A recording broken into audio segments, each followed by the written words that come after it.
you like to come up, you get your plaque back, Yes. and say a few words, please. Sure.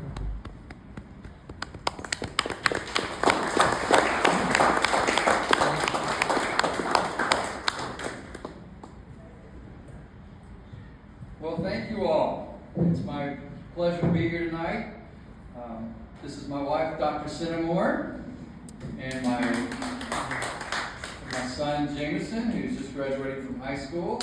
My daughter, Lorian. And I would like to thank Robert Riggs, of course, and the committee for this great honor. And I'd like to thank Jason for presenting it to us and his leadership. I told Robert there was nothing more special to me than Lafayette High School. And in fact, this morning, I was talking to my wife, and I said, honey, in your wildest dreams, did you ever think we'd be here at Spindletop Hall in a big whoop-de-doo like this? And she said, I hate to be the one to break it to you, but you're never in my wildest dreams. Yeah, I noticed the women were laughing.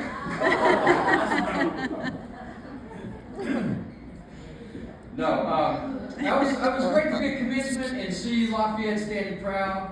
The students walked in, they were beautiful, they were classy, they were articulate from the podium. The teachers were standing proud of their flock out there. The administration was great. The band sounded wonderful, the choir sounded beautiful, and the rubber arena all the lower rubber arena was full of parents. And it made me really thrilled to see Lafayette in such great shape, today, as it has been for many decades, as you all know. And I've often thought, well, what makes it such a terrific place? And I think that I think maybe you all can envision some of this with me, but for me, it was not just the students and the faculty and the great leadership of the administration, but also the parents, what they've always done in that community. It always supports.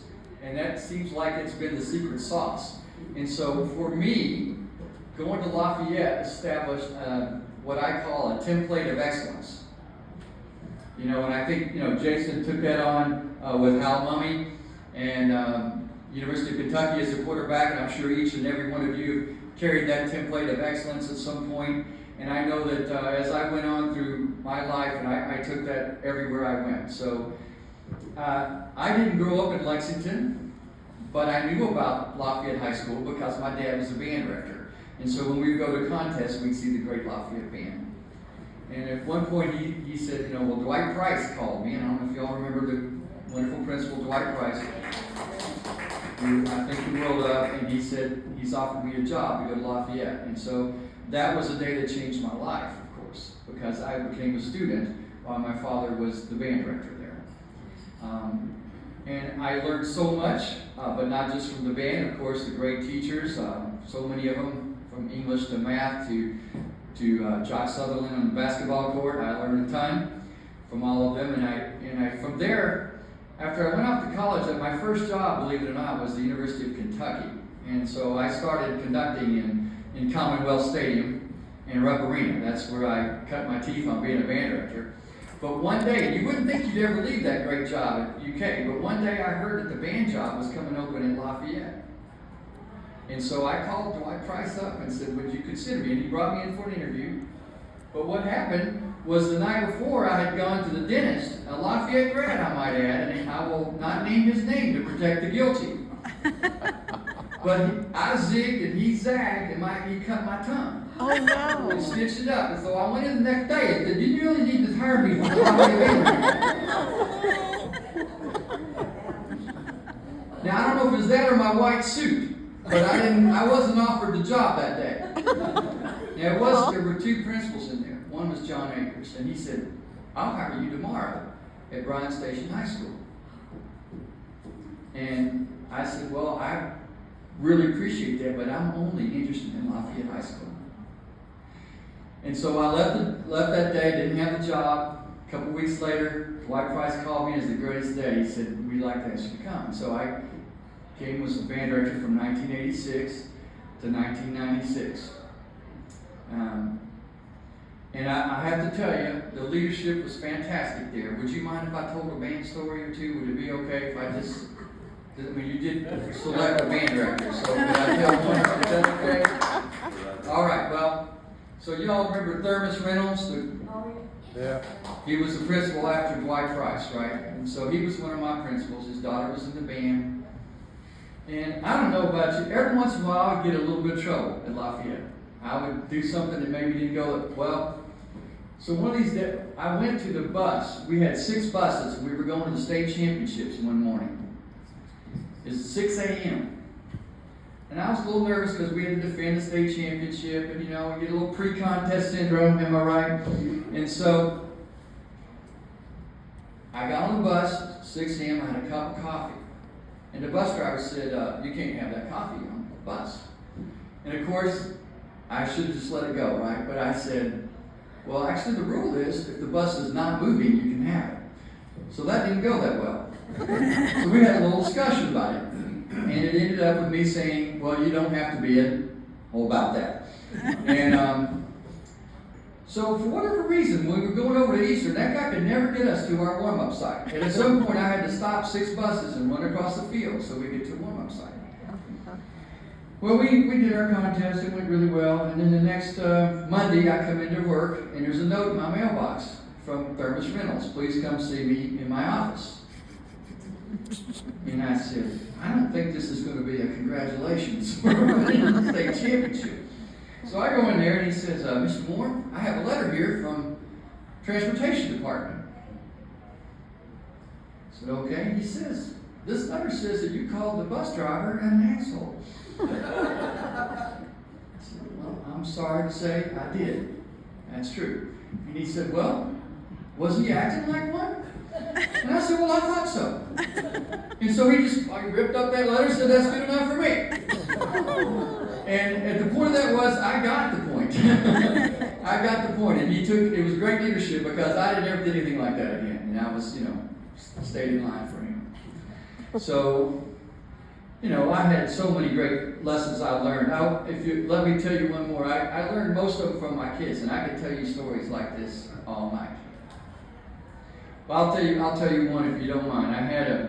We had a great band, and as many bands, and I know that much of the Lafayette High School was the same thing, right? It's just excellence everywhere, right? So if I talk about the band, it's the same for football or basketball or theater or geometry.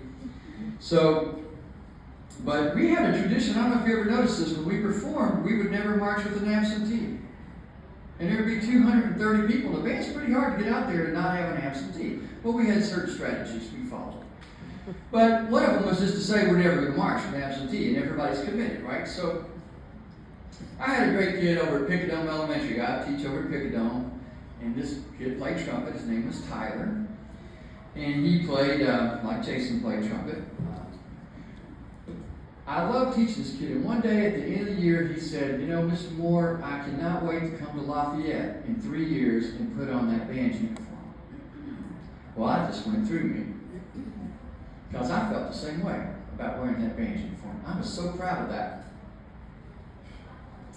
So 3 years went by.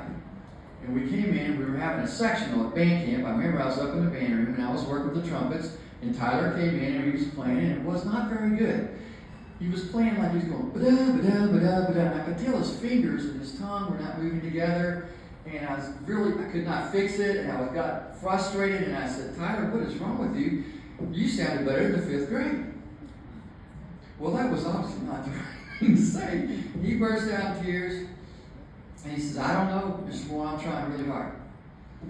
So I obviously did not get Teacher of the Year that day. And so I was looking at a rehearsal a few weeks later, and he was missing from rehearsal, and I hadn't gotten a call, so I knew something was wrong. And turns out that Tyler was down in St. Joe, and he had a brain tumor. And that's why it wasn't working. So we go down. Great assistant band director Terry McGee and I, we go down there, and he's got this big card, and everybody in the trumpet section signed it, and he had these balloons from the whole band, and he had a big plate of cookies that the nurse had given him, who was a band parent, and she was sneaking him food. So, and he said, I'm going to have, everything's going to be fine, I'll be back soon. He said, but I have to tell you something, Mr. Moore, I'm not going to be at the contest Saturday because I'm having brain surgery on Friday. And I know you never march with an absentee. So I said, well, Tyler, that's a pretty good reason, it's going to be fine.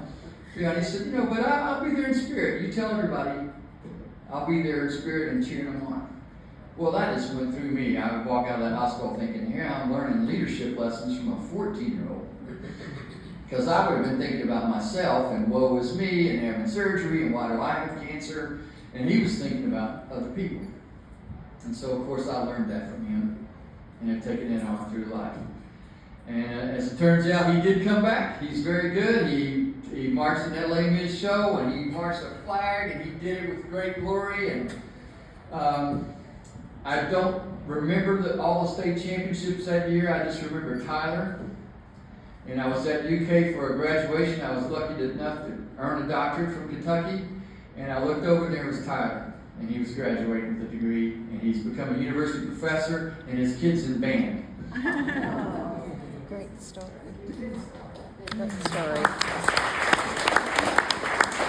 So I've learned a lot. I've had a special perspective on Lafayette because my dad was a band director. I went to school there. It meant the world to me. My sister, who's 10 years younger, Dr. Gina Blunt, she went to school there. She's become very successful as a principal. And then I got to go back to that school and be a band director. And so it really meant a lot to me. And it was the greatest times of my life, I will tell you that when I was there one time, and I can tell Jason's getting a little nervous over here, so I'm going to wrap it up. But one time when I was at Lafayette, I got awarded the Kentucky High School Teacher of the Year. Now, not music teacher, the High School Teacher of the Year. And I was a young buck, and I thought what that really meant was I was really the best teacher in Kentucky. Well, I soon figured out that didn't mean that I was the best. There's a lot of great teachers in Kentucky. And what it was a chance to honor teachers in Kentucky and put a spotlight on them. And so I feel this way about this great honor of being in the Lafayette Hall of Fame. I know that all of us Lafayette grads have made major contributions and had an impact on the people in our life. And so I want to share this with you today and lift the glass to you all today and say thank you and go Big L.